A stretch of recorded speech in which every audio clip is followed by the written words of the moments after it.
Hello, Housers. Welcome back to another episode of On the Way Home. I'm your host, Michael Braithwaite, and I have the great honor of being part of the Blue Door team, an organization up in York, Durham, and Peel regions, supporting our most vulnerable in the areas of housing, health, and meaningful employment. If you want to find out more about the work that we do at Blue Door, we do some cool, innovative, fun stuff with 100 plus people there. Go to bluedoor.ca and check us out. We don't do this on our own. We have a great partner in the Canadian Alliance to End Homelessness. Hey, I just came back from Halifax. What another amazing conference there. I love what Tim Richter in his opening remarks said. You know, there's so much darkness right now in the world, but he saw a lot of light in that room with the 1,700 plus people that were there. And he was absolutely right. It gives you a lot of hope that we could turn the corner on housing and homelessness in this sector. They do incredible work besides, and they announced next year's conference will be in Ottawa. So stay tuned for more info on that. They do a lot of training and advocacy work. Check out CAEH at cah.ca to find out what they're doing there. We have an awesome guest today in Gracen Johnson. She is from CMHC. CMHC is really taking it to heart, the challenge we have around providing housing across this country. We know that we need over 3 million homes in addition to the millions of homes already planned by 2030 to serve Canadians and make sure everyone has a safe and affordable place to call home. CMHC runs a whole variety of different programs or puts a bunch of different things out there to help fund programs with a hope of getting that done. Today we talk, Gracen comes on, and she is a senior specialist in innovation and partnerships with CMHC. And we talk about this program, Level Up, part of the Housing Supply Challenge, round 5, the different streams that it has, what they're really looking for, the objectives of that. And it's not really just, they're looking for proven solutions that you can scale and kind of get to a systems level. We talk all about that, what they're looking for, what the funding includes, what a successful program or project will look like, the different stages, how they go about evaluating and choosing, moving forward, all the details. You want to listen in. This is really cool and innovative stuff, as Level Up is part of the innovation piece of CMHC. Take a listen. I think you'll like it. I'm hoping you'll apply and spread the word. We need people to apply and get the funding. I think there's for round 1, if you're successful, there's $1 million. Round 2, it's 3 million, and round 3 is 5 million for the 3 kind of winners, 3 best ideas that come out of this. So real money to make real change happen. And it's all here in the podcast. You want to take a listen and write it all down, and then Google up CMHC Level Up and find out everything else so you can apply in December. Take a listen. I hope you enjoy it as much as I did. It's so great to have you on the show today. Thanks so much for joining us. Thank you for having me. Well, I'm always eager to see what people's answers are to this question. This actually got turned around on me a couple of weeks back, and I was stumbling for an answer. It's not an easy question, but it really is. There's no wrong answer because it's so personal. And that is, what does home mean to you? I love that question. I think home for me is a place where I feel loved and a place that I can love back as well. And so that's not only an apartment, it's also a neighborhood, the land that you live in, a place where you feel like you can contribute and you feel like it's shaped you. So I would say that's home for me. Many homes, actually. I'm lucky to have many homes. Very cool. Now, when you say many homes, it's not because you have scattered real estate. Of course, you know what I was thinking? Well, I live in Ottawa now, but I grew up in southwestern Ontario. And so when I was thinking about that, I was the feeling of driving home to my parents' place and of being surrounded by the farmland and the different types of trees. And it's a different ecology than Ottawa, but it also feels like home. And I've been so fortunate to be in this place that has become a different home for me. Yeah, so many homes in that regard. Not I'm a renter, so I have 0 homes. You're not a real estate tycoon. Okay, that's good. We got that out of the way. That's a different podcast. But I love that that piece. There's Jesse Thistle had a quote. I know Fred Victor Center used that on a T-shirt that just said "Home is love," and I always really like that, and it very much is. You started to talk about your journey where you grew up. Can you take us on a little bit of a journey into this work? How did you get started? Tell us a little bit about yourself. Sure. Yeah, I've been with CMHC for a little while now. I joined in May 2021. And before that, I was a co-founder of a nonprofit that was largely working in the US, and they trained people how to rebuild their neighborhoods. And so we would work with people, particularly in neighborhoods where they were having a hard time taking the next step. Lenders wouldn't lend there, or it was just really challenging for them to get what their neighborhood needed. So that's where I started. And I was in that field for about 6 years before joining CMHC. And then when I joined our innovation division, became very interested in the housing supply challenge and the projects that have been funded through that. And so I really gravitated towards that program within CMHC. And that's how I found myself being tasked with being one of the co-designers for this fifth round of this housing supply challenge called Level Up. Very cool. And let's talk more about Level Up. How did this come about? Where does the name Level Up come from? And what's the main objective? Yeah, well, it came from listening and learning from previous projects and from doing quite a lot of stakeholder interviews in the space. And so what we heard over and over again, and what we saw over and over again in the field, is that there's lots of people that are working on housing innovations, a lot of solutioning happening in this world. And what scaling requires is a different question. It's this question of coordination. And so we knew from the outset that we wanted to have a scaling round, something that was taking solutions that had either been funded before or things that had been connected through all of our innovation work and scaling it to the next level. And that's where Level Up comes from. And then the question became, what does that look like to scale? What is the effective way to scale? And of course, that's where this sort of piece around coordination came from. And the main objective is increasing the adoption of system level solutions that are going to transform Canada's capacity to produce more community and market housing faster. And so there's two pieces to that. There's this innovation that comes in. How do you increase adoption? That's one question. It's actually a very tricky challenge for a lot of innovations. And then there's the innovation itself of, how are we going to do things differently to either make timelines faster or increase what we're able to produce with a given set of inputs.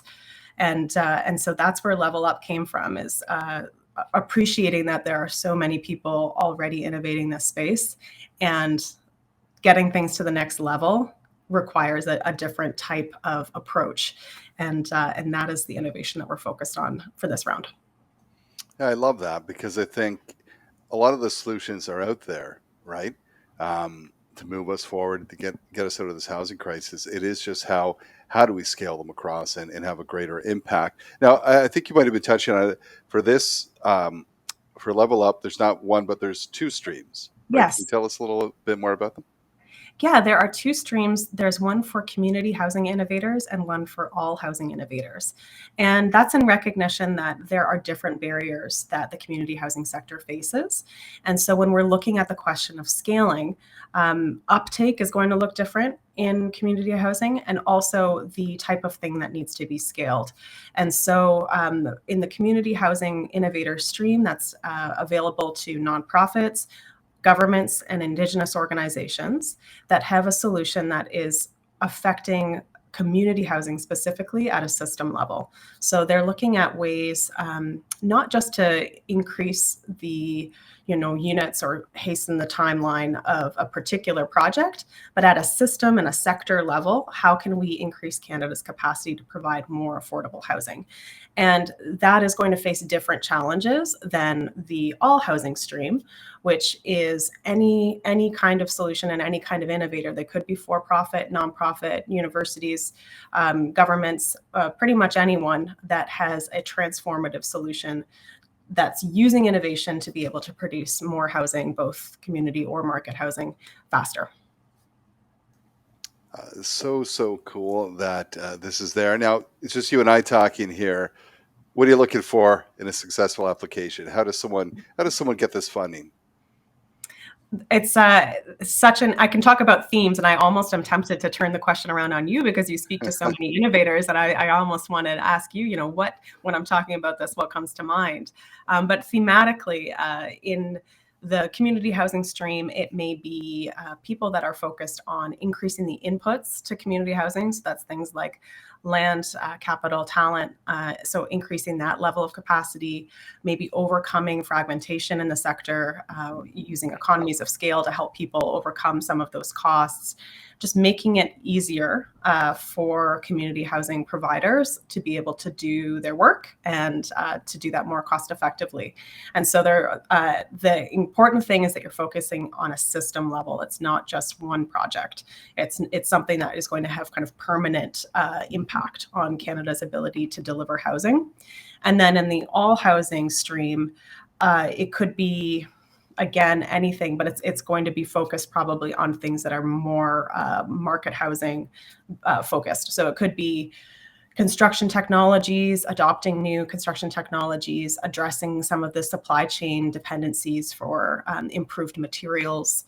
It could be helping cities adopt innovations that would make their approvals process faster and easier, less intensive or burdensome for their staff. There are so many people that are innovating in this space, and really what makes an excellent application is, one, that it's proven, it's going to have impact. We know it's going to actually achieve these outcomes of more housing faster, and that they have got the connections, they're making the connections across sector or within the industry that enables them to scale. And again, to this point of, there are so many people that are innovating in the space, and the way to scale it is often this matter of coordination of dependencies. There's often a chicken and egg challenge that people face when they're trying to do something differently. You've had other, through the housing supply challenge, there's been other pieces before. When you talk about, this is not the space to introduce something brand new. We're looking for proven things. This is the space now to scale, take that proven thing, and at a systems level, and really scale it across, right? Are there examples where you could say, even if it's not in Canada, of stuff that you've seen that this was great and now they're looking to scale, or things where people kind of help kind of wrap their head around what you're looking for?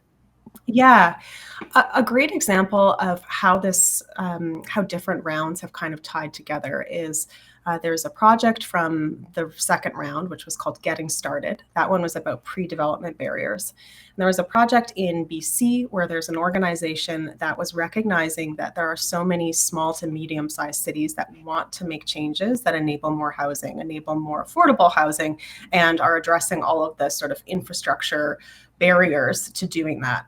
And one of the challenges in that space is that planners need to know how to make those changes. So even if the intent is there with the city, it's actually quite a technical challenge to update the code and to do all of that. And so they created a gentle density accelerator, they called it. And this is, the organization is Small Housing BC. They created this gentle density accelerator, and it is a community of practice for planners, particularly in those small to medium-sized cities, to learn how to do all of these things that their cities have already said they want to do. You know, the hard part, that political will is there. And so that type of training has now built this groundwork of people that are able to support each other in making those changes. And then if they're thinking about scaling, you know, they've been talking to cities about how can we, if once we've changed the code, how can we then queue up people that are able to build these things. So, you know, they started talking about training home builders on how to actually do the things that have now been changed into the code, or working with pre-approved plans. And so that's the type of idea that's being explored, that you can see it's started out as developing a solution. And when you get to the scaling question, it's about bringing in these other parts of the housing supply chain. And so I hope that is helpful. Yeah, I think so, very much so. And it's interesting to say, like, so many people want to do it, but lack the ability. I look at, we have nine municipalities in York Region. One of them is Newmarket, and our mayor, and he's probably one of the strongest around housing, John Taylor in Newmarket, would not sign on in Ontario to the housing demands of the province, because he said, we just can't do it. We don't have the capacity. I don't want to make promises I can't keep. we also don't have the infrastructure, meaning sewers and different things. That we have land's not a problem, but that is so many years behind. Why would we commit to building housing that we can't service, right? So I mean, the ability to, even with geez, what is the accelerator fund? I think there was some difficulty there in small municipalities not having the people power to put together, comprehensive applications. And so every little bit that helps speed things up, show the way, and get housing built. Exactly. I think, part of the aim of this program is amazing. Tell us a few of the details. When is application? Anything that you could supply for listeners who are interested in applying? Yeah, so the application is due December 18th. It's a Monday, and that's at 2 p.m. Pacific. I always specify the Pacific. So that's the deadline. The application form will be available very soon on the Impact Canada website. If you're looking for that link, the easiest thing for you to do is just to Google CMHC Level Up, and that will take you to a web page that will give you the right link. So I'm not going to spell out the URL here, but yes, the Impact Canada website is where you would apply. So the Housing Supply Challenge is run through Impact Canada. It's one of many challenges that they run, taking the challenge approach to very sticky problems. And can you talk about dollar amounts? What can people expect? Yes. So in stage 1, we're looking for up to 20 foundational solutions, and those would be awarded with a $1 million prize. And then if you proceed through the challenge, so it goes until March 2025, stage 2, the prize is $3 million, and that would be for up to 10 next level solutions. And then at the end of the challenge, the game changers, the 3 game changers, our top solutions, would be eligible for a $5 million prize, which is exciting, and also housing is very, very expensive to build. So, it's important to see that, using these incentives is able to create a much larger impact than necessarily taking a unit by unit approach. This is about changing the system itself that is providing the housing. Very cool. And so talk to us a little bit about the process. You apply, and what happens after that. We give people hope to find out how our decisions made. Yes. So once you apply through the Impact Canada website, everything will be screened for eligibility. There's eligibility criteria on the application guide. And then they'll go through a review process we've got some technical reviewers, but ultimately it's a challenge jury, an external challenge jury that is making recommendations on those solutions. And that challenge jury will be comprised of people with industry experience that are able to really speak to the practicality, the implementation ability of these solutions. And so we're excited I can't wait to take notes and just listen on those types of deliberations and learn a lot from these experts.